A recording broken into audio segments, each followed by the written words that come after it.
This is Joanna for The Verge, and this is Asus's ePad Transformer Prime, which is one of the most exciting tablets to hit this holiday season, and that's because it's got a brand new design, but it's also the first tablet to have a quad-core Tegra 3 processor.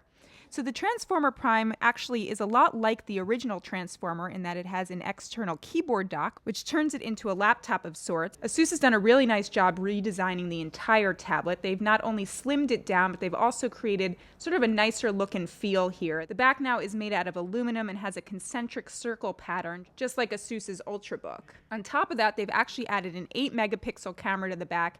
It actually takes some of the best shots I've seen yet on a tablet, and that's not exactly saying much, but the pictures really do come out quite clear. But my favorite new thing about the design of the tablet itself is actually its 10.1 Super IPS Plus display.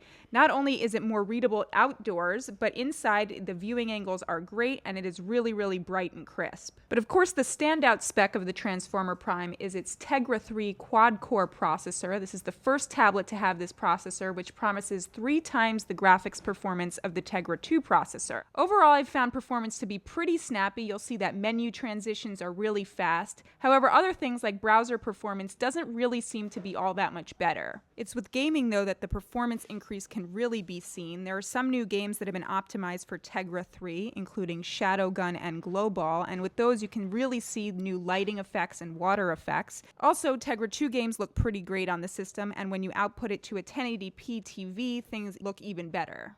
NVIDIA and Asus have also added USB host support to the tablet, so you can actually add a game controller, which is pretty cool. Still, software is the real issue with the Transformer Prime. While Asus is promising an update to Ice Cream Sandwich or Android 4.0 before the end of the year, it's launching right now with Honeycomb. And the biggest problem with Honeycomb continues to be that it isn't all that polished, and there just aren't that many Android tablet apps. My complaints about Honeycomb aside, the software actually works really well with the keyboard dock. The keyboard dock you can pick up for an extra $150 and actually adds a lot of functionality to the tablet. Not only is there the keyboard, but there's also a touchpad which supports multi-touch gestures, as well as a USB port and an SD card slot. There's actually also an internal battery which adds about 10 hours of battery life when paired to the unit. For $650 for the tablet and the keyboard dock, the Transformer Prime is a pretty great piece of hardware. You get a quad-core processor, really fast gaming performance, a beautiful 10-inch display, and a great keyboard dock that adds a totally new dimension to your tablet.